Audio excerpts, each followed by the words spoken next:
से एक सवाल था, क्या जो कपल लिव इन में रहते हैं उनमें से जो लड़की होती है उसको मेंटेनेंस का अधिकार होता है या नहीं होता है?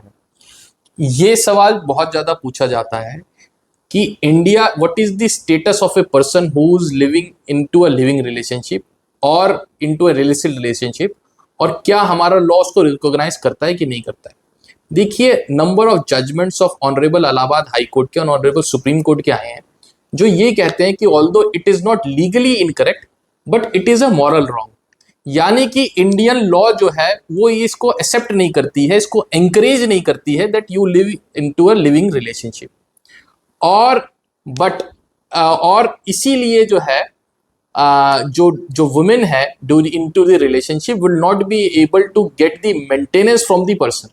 यानी कि उसके वो रह तो रही है जो कि लीगली करेक्ट नहीं है, बट उसके जो अधिकार हैं, जो उसके जो राइट्स हैं with regard to the status of her into the relationship, वो कोर्ट उसको रिकॉग्नाइज नहीं करता। ना ही जो है फिर उसको जो है उससे रिलेटेड जो बेनिफिट जैसे कि मेंटेनेंस हो गया या हस्बैंड का जो है केयर एंड अटेंशन जो है करे, और ये सारी चीजें जो है कोर्ट उसको जो है नहीं दिलाता है। बट एक चीज इसमें देखनी जरूरी है कि if it is a case where the child is also born during the relationship, तो उस केस में चाइल्ड जो है वो will enjoy a equal status as a legitimate child.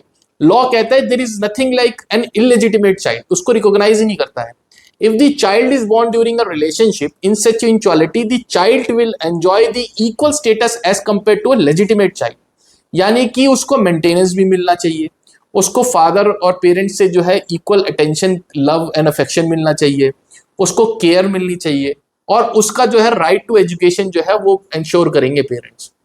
अगर मोटा मोटी समझा जाए तो इलिसिट रिलेशनशिप यानी लिविंग रिलेशनशिप को लॉ रिकॉग्नाइज नहीं करता है, बट चाइल्ड का पूरा वेलफेयर को इंश्योर करता है। यानी कि जो उसका राइट टू इनहेरिटेंस भी है प्रॉपर्टी में, जो बायोलॉजिकल फादर है, वो भी कोर्ट इंश्योर करता है कि उसके राइट इन्फ्रिंज ना हो, उसकी कोई जो है वो कहीं से किसी चीज में जो है उसकी अपब्रिंगिंग में कोई कमी ना रहे। But at the same time court हमेशा रिट्रीट कराया on number of judgements that morally it is incorrect. तो इस चीज को ध्यान रखें।